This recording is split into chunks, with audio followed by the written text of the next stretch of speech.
नमस्कार दोस्तों। आज की कहानी है नियत का परिवर्तन। विमल नाम का एक लड़का था जो स्वभाव से बहुत ही गंभीर था। उसकी पढ़ाई पूरी हो चुकी थी लेकिन कोई नौकरी नहीं थी।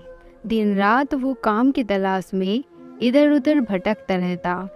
विमल एक ईमानदार मनुष्य भी था, इसलिए भी उसे काम मिलने में मुश्किल आ रही थी।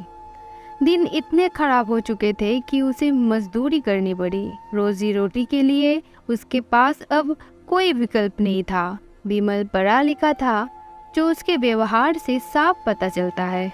एक दिन एक सेठ के घर विमल मजदूरी कर रहा था। सेठ का ध्यान विमल के ऊपर पड़ा।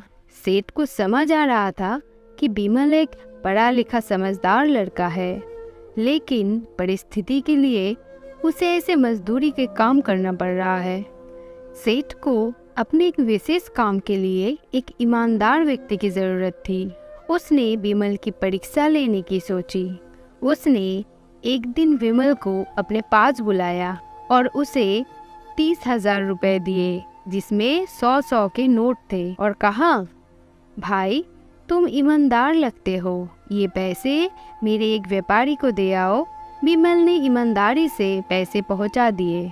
दूसरे दिन व्यापारी ने विमल को फिर से पैसे दिए। इस बार उसने विमल को बिना गिने पैसे दिए, कहा, खुद ही गिन लो और व्यापारी को दे आओ। विमल ने ईमानदारी से काम किया।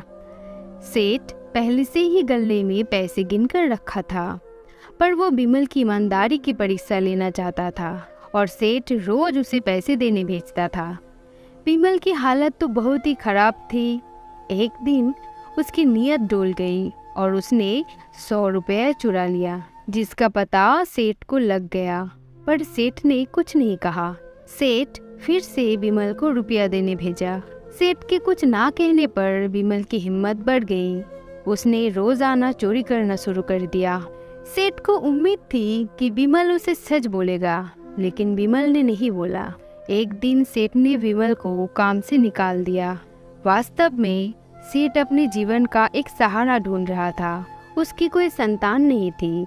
विमल को भोला भाला जानकर उसने उसकी परीक्षा लेने की सोची। अगर विमल सच बोलता तो सेठ उसे अपनी दुकान सौंप देती।